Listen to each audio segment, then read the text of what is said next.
एकदम बढ़िया राइटिंग में प्रैक्टिकल फाइल की कॉपी जो है आपको हमारे चैनल पर ही मिलेगी। चाहे वो फिजिक्स की कॉपी हो, चाहे वो केमिस्ट्री की प्रैक्टिकल फाइल की कॉपी हो, चाहे वो आपकी बायोलॉजी की प्रैक्टिकल फाइल की कॉपी हो। इसलिए चैनल को सब्सक्राइब कर लीजिए।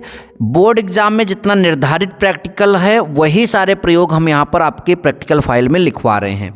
इससे पहले हमने आपके 3 प्रैक्टिकल जो है लिखवा दिए हैं। इस वीडियो में चौथा प्रैक्टिकल आपको यहाँ पर लिखवाने जा रहे हैं और आप इसको लिख लीजिए, क्योंकि एग्जामिनर जब आपका वाइवा लेने आएगा तो आपकी फाइल जरूर देखेगा। फाइल से कुछ पूछे या ना पूछे अलग बात है, लेकिन फाइल कंप्लीट जरूर होना चाहिए। कंप्लीट फाइल का भी आपको 10 नंबर मिलता है। तो अगर आपकी फाइल कंप्लीट ही नहीं है तो आपको कहाँ से नंबर मिलेगा? उसके बाद जो वो पूछेगा उसके नंबर अलग से होते हैं। तो पहले आप फाइल कंप्लीट कर लीजिए, ठीक। अच्छा, तो प्रयोग जो है यहाँ पर एक्सपेरिमेंट नंबर 4 है। प्रयोग को अंग्रेजी में एक्सपेरिमेंट कहते हैं। तो इस प्रयोग में उद्देश्य है उत्तल लेंस का उपयोग करके उत्तल दर्पण की फोकस दूरी ज्ञात करना। एक उत्तल लेंस रहेगा, उसका उपयोग करके उत्तल दर्पण की फोकस दूरी ज्ञात करना।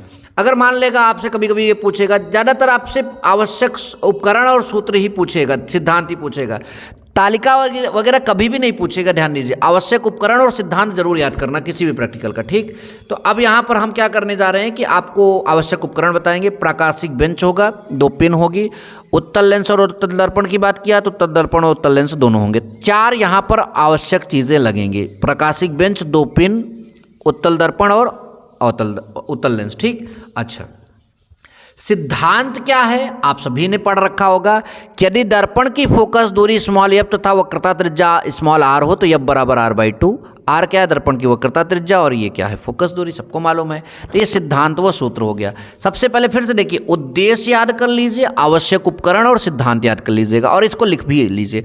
ये तालिका मैंने इसलिए यहाँ पर आपको बनवाया ताकि वो एग्जामिनर को लगे कि आपके स्कूल में प्रैक्टिकल कराया गया और आपने प्रैक्टिकल किया है और उसका ये रीडिंग है, ठीक। तो इसलिए लिखना तो पड़ेगा इसको, लेकिन ये पूछेगा नहीं, ध्यान देना, ठीक। अच्छा, इसके बाद अब हमें इतना करने के बाद अब आपको क्या करना है? पूरा लिख लेना है। इसमें एक चित्र आपको बनाना है। ये चित्र ज़रूर बना कर जाइएगा, वरना आपको जो है यहाँ चित्र का भी नंबर कटता है, तो चित्र ज़रूर बनाइएगा, ठीक। तो देखिए, यही चित्र है जिसमें ये आपका जो है ये उत्तल लेंस है और ये आपका उत्तल दर्पण। इस तरह का एक चित्र बना लीजिएगा। इसके बाद इस फाइल में आपको और क्या लिखना है? तो जो तालिका थी उसके बाद आपको इस पेज में लिखना है गणना, कैलकुलेशन, जैसे लिखा है लिख देना। उसके बाद यहाँ पर परिमाण लिख देना है इस तरह से, और फिर ये आपका सावधानियाँ, ठीक। सावधानियाँ यहाँ पर आप पूरा पॉइंट वाइज जो लिखा है, पूरी 4 सावधानियाँ आपको यहाँ पर लिखनी है। पूरा आप यहाँ पर ये पूरी सावधानियाँ लिख देंगे, ठीक। इस तरह से आपका। इसके बाद सावधानियों के बाद हमारा एक पेज और बचता है संभावित त्रुटियाँ। तो ये आप संभावित त्रुटियाँ अगर आप लिख देंगे तो इस तरह से आपको पूरा का पूरा इस प्रैक्टिकल में जो है, अगर ये प्रैक्टिकल आपसे पूछा जाता है तो उसका आपको नंबर ज़रूर मिलेगा। Thank you so much. जय हिंद, वंदे मातरम।